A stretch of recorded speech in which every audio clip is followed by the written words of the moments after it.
जय हिंद साथियों, स्वागत है आप सभी का एक बार फिर से। उम्मीद है दोस्तों आप सभी बेहतरीन होंगे और आप सभी की तैयारी बहुत शानदार चल रही होगी। दोस्तों फिर से हिंदी का प्रैक्टिस सेट लेकर आया हूँ। वही टॉप 37 प्रश्न आपको पता है आते हैं, लेकिन हम लोग लेते हैं 33 प्रश्न, क्योंकि जो 4 प्रश्न गद्यांश के होते हैं वो हम लोग छोड़ देते हैं।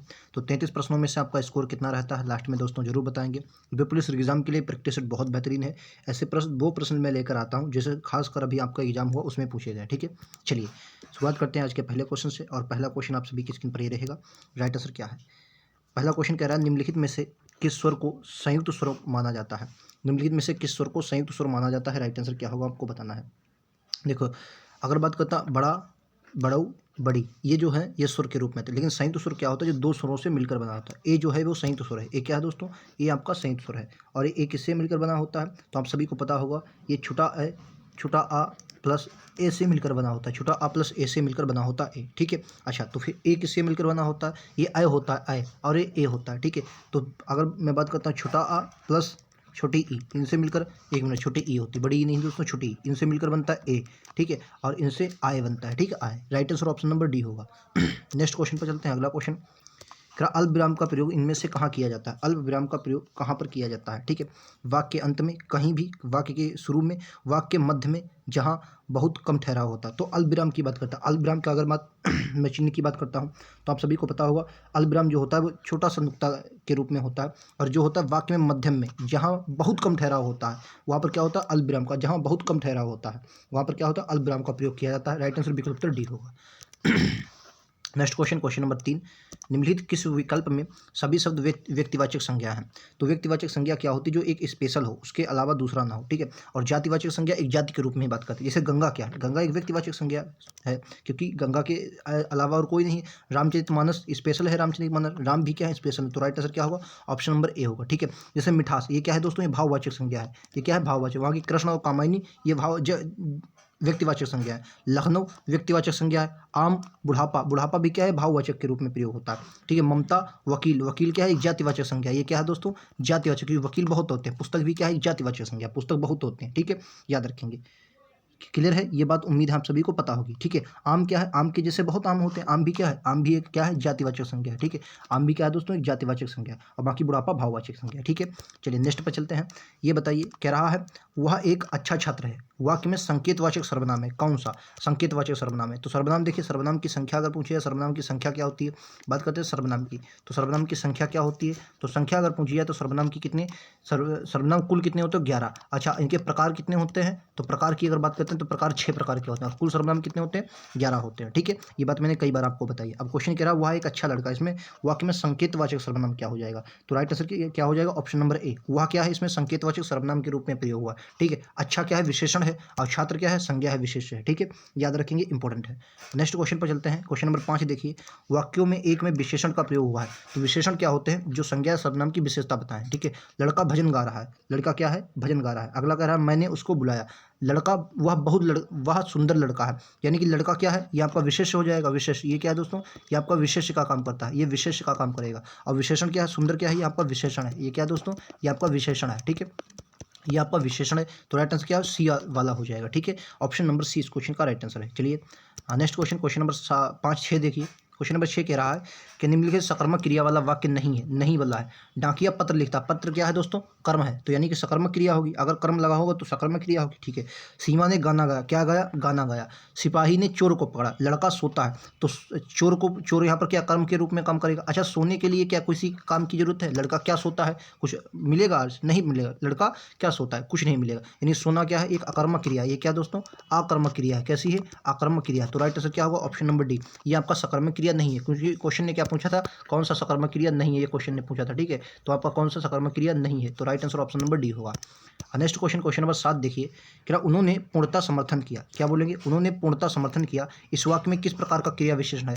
तो कितना, देखो कालवाचक जो होता है, कालवाचक में क्रिया विशेषण में कब लगाकर क्वेश्चन करते हैं? परिणामवाचक में जो परिमाणवाचक होता है इसमें कितना लगाते हैं? कितना। ठीक है, रीतिवाचक में कैसे?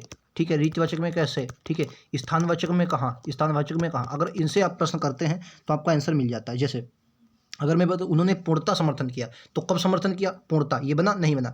कैसे समर्थन किया? पूर्णता नहीं। कितना समर्थन किया? तो पूर्णता मतलब जितना उनकी क्षमता थी उतना, यानी पूर्णता। तो पूर्णता क्या आ जाएगा दोस्तों? ये पूर्णता जो है कैसी संज्ञा है? परिमाणवाचक। परिमाणवाचक क्रिया विशेषण है, ठीक है। कैसा है? परिमाणवाचक क्रिया विशेषण है। कितना समर्थन किया? पूर्णता समर्थन किया। Right answer option number C होगा। क्वेश्चन नंबर 8 देखिए, स्त्रीलिंग शब्द बताना है। हुलास, हमला, हरकत, हवाला।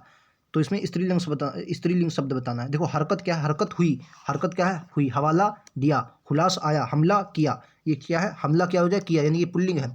हवाला दिया, ये भी क्या है? पुल्लिंग शब्द है। बाकी आपका स्त्रीलिंग कौन सा हो गया? हरकत की, तो ये स्त्रीलिंग है। अगला क्वेश्चन कह रहा है निम्नलिखित में से कौन सा शब्द दोनों वचनों में समान रहता है? कथा का कथाएं हो जाएगा। एक वचन बहुवचन में कथा का क्या होगा? कथाएं हो जाएगा, ठीक है।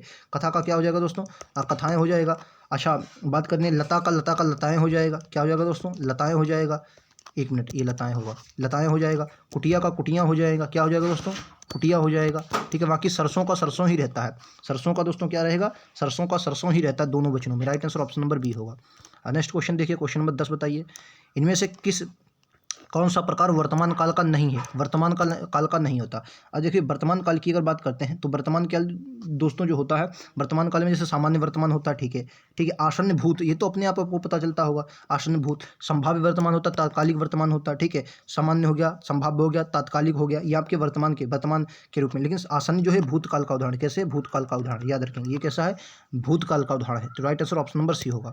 नेक्स्ट क्वेश्चन, उसके द्वारा अपने भाई को पढ़ाया गया, इस वाक्य में वाच्य कौन सा है? अच्छा, वाच्य जो होते हैं मैंने आपको कई बार बताया, वाच्य कितने प्रकार के होते हैं? 3 वाच्य, कृतवाच्य, कर्मवाच्य और भाववाच्य।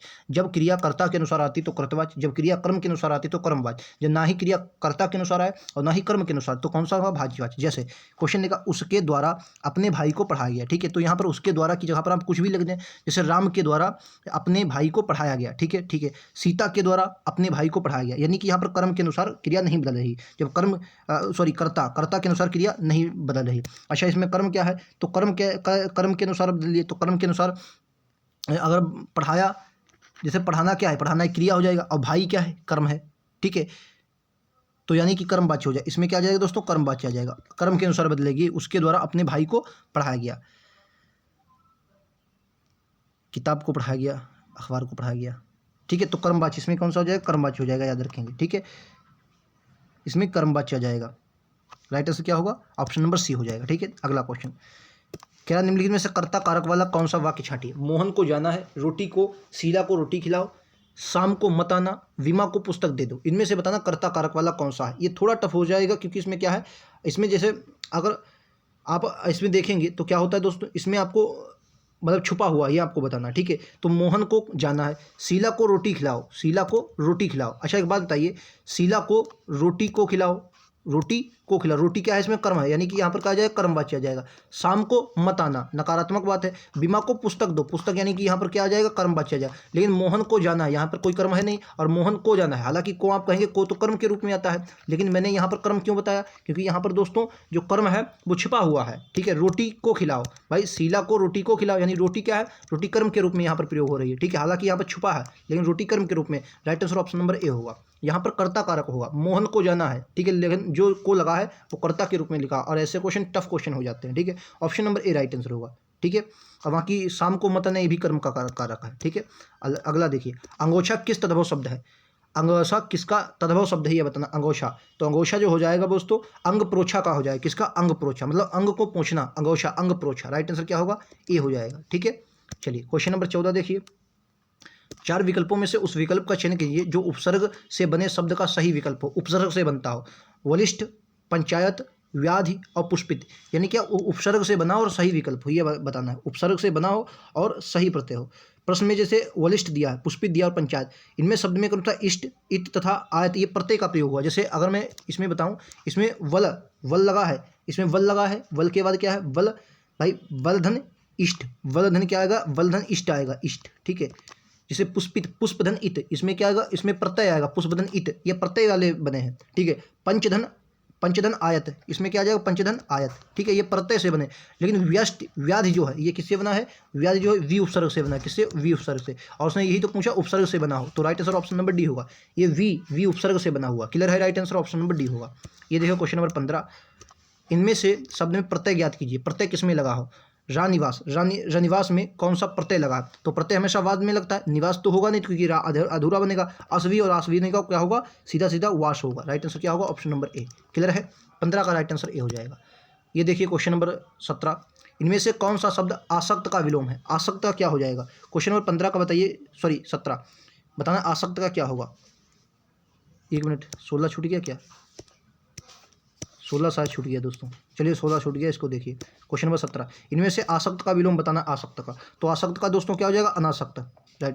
राइट आंसर क्या हो जाएगा? आसक्त का अनासक्त हो जाएगा। आपको पता होगा अधम की बात करें तो अधम का उत्तम हो जाएगा, उत्तम अधम का हो जाएगा। ठीक है, बाकी निरमग्न को अमग्न भी बोल सकते हैं, आमग्न। ठीक है, आमग्न भी बोल सकते हैं, अनिमग्न भी बोल सकते हैं। निरुत्साह को उत्साह बोलेंगे, इसको क्या बोलते हैं? उत्साह। ठीक है, 1 मिनट, उत्साह। ठीक है, right answer option number A होगा। अगला, किनारा का पर्यायवाची नहीं है। किनारा का पर्यायवाची नहीं है बताना। किनारा का पर्यायवाची नहीं है, तो किनारा शब्द का पर्यायवाची कर जो है इसका नहीं होता। बाकी तट भी बोलते हैं, तीर भी बोलते हैं, मुहाना भी बोलते हैं। ठीक है, याद रखेंगे। क्लियर है? याद रखें, इंपॉर्टेंट हो जाएगा। चलिए नेक्स्ट, जलवृष्टि के कारण, ये आपको जलवृष्टि जो रेखांकित शब्द दिया है इसका पर्यायवाची आपको बताना है। पर्यायवाची बताना, जलवृष्टि।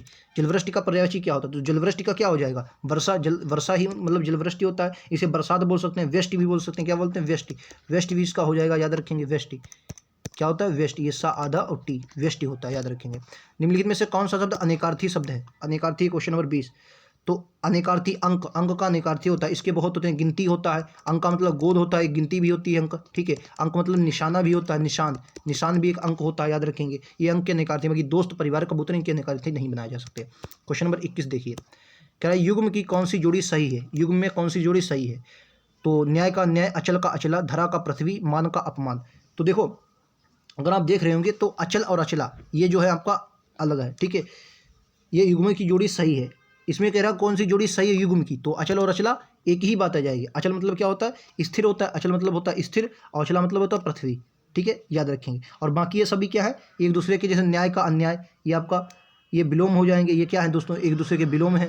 ठीक है, बाकी धरा का पृथ्वी ये आपकी पर्यायवाची हो जाएगा, और आपका मान का अपमान ये भी विलोम है। तो उसने युग्मज पूछा, युग्मज राइट आंसर सी होगा। अचल और अचला मतलब अचल का एक ही युग्म मतलब समझते हैं, भिन्नार्थक जो युग्मज बोलते हैं। ठीक है, तो right answer option number C होगा। वह कवि जो तत्काल कविता कर दे के लिए एक शब्द क्या होगा? तो उसे क्या बोलते हैं? आप सभी को पता होगा, उसे क्या बोलते हैं? अशु कवि। क्या बोलते हैं? अशु कवि। राइट आंसर डी होगा। नेक्स्ट, जो भेदा ना जा सके। अब जहां पर ना लग गया तो मैंने आपको बताया था, जहां पर ना लग जाएगा तो वहां पर एक शब्द में आ जरूर लगेगा, तो अभेद्य होगा। 23 का राइट आंसर ए होगा, अभेद्य होगा। ठीक है, और जहां पर कठिन लग जाएगा वहां पर दू होगा। ठीक है, कोणार्क का संधि विच्छेद करना है। कोणार्क का संधि विच्छेद क्या होगा? तो कोण धन अर्क, कोण धन अर्क। ठीक है, आ मिलके बड़ा आ मिला तो आर्क हो जाएगा। नेक्स्ट, किस समाज का समस्त पद वाक्य के क्रिया विशेषण का काम करता है? वेरी इंपॉर्टेंट क्वेश्चन, शायद आपने पहली बार क्वेश्चन देखा, इंपॉर्टेंट की मोहर लगाएंगे। किस समाज का समस्त पद वाक्य में क्रिया विशेषण का काम करता है? अव्ययभाव समास, बहुब्रीहि समास, द्विगु समास या द्वंद्व समास। क्वेश्चन का right answer option number A होगा, अव्ययभाव समास। अव्ययभाव समास आपको पता होगा, जैसे कहते हैं यथासंभव, जैसे करते हैं यथासंभव, कैसे काम करो? यथासंभव। तो यथासंभव एक मतलब कितना कैसे काम करना है? यथासंभव, यथासंभव आ जाएगा ना। तो यथासंभव जो आएगा वो भाई कैसे आ जाएगा? जैसे यथाशक्ति रख लीजिए, यथासंभव रखिए, ये एक कैसे यानी रीतिवाचक क्रिया विशेषण के रूप में प्रयोग होते हैं। ठीक है, तो ऑप्शन नंबर ए होगा। ठीक है, तो रीतिवाचक क्रिया विशेषण के रूप में प्रयोग होते हैं। ठीक है, याद रखेंगे।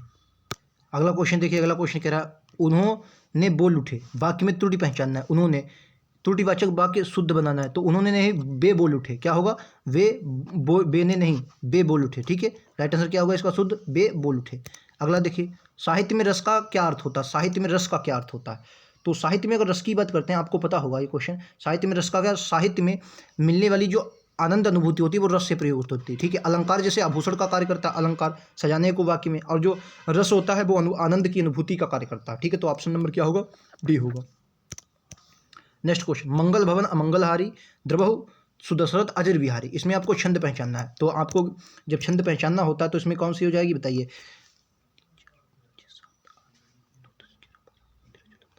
इसमें गिन लीजिए, देखिए अगर गिनेंगे ये आपका 2 3 4 5 6 7 8 9 10 11 12 13 14 15 16 16 16 आ रहे हैं। 16 16 का चौपाई होगा। ठीक है, क्या होगा दोस्तों? चौपाई। 16 16 मात्राएं कौन सा हो जाएगा?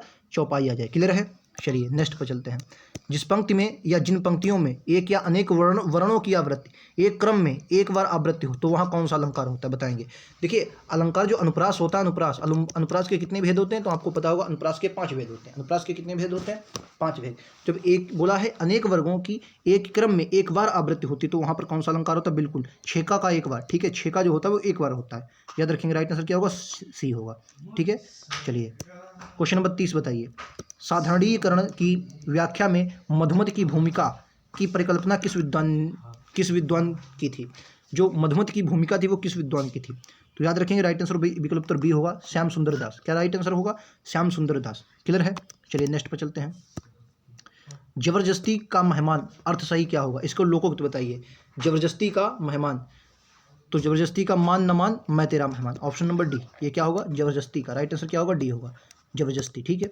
अगला, पैसे से ही आदमी की इज्जत है। इसमें लोकोक्ति का चयन करना। पैसे से, अपनी पगड़ी अपने हाथ, होनहार वीरवान के होते चिकने पात, जैसी तेरी कमरी वैसे मेरे गीत, जड़ है तो न रहे नहीं तो खंडहार। क्वेश्चन नंबर 32 का राइट आंसर डी होगा। जड़ मतलब जड़ है, तो जड़ क्या है? पैसे।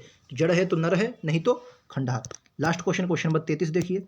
किशोरीलाल गुप्त की पुस्तक हिंदी साहित्य का प्रथम इतिहास इनमें से किस पुस्तक का अनुवाद है? बताएंगे किस पुस्तक का अनुवाद इन्होंने किया है। तो right answer option number C होगा, the modern vernacular literature of Hindustan, ठीक है, याद रखेंगे। और इसके लेखक कौन थे? अब्राहम ग्रियर्सन, जॉर्ज ग्रियर्सन, जिन्हें अब्राहम ग्रियर्सन बोलते हैं, याद रखेंगे। अब्राहम ग्रियर्सन इसके लेखक थे, जिनका हिंदी साहित्य का प्रथम इतिहास इन्होंने इसका अनुवाद किया है। अनुवाद किसने किया? किशोरीलाल गुप्त ने, याद रखेंगे, इंपॉर्टेंट क्वेश्चन है। तो इसमें आपके राइट आंसर कितना है आपको बताएंगे,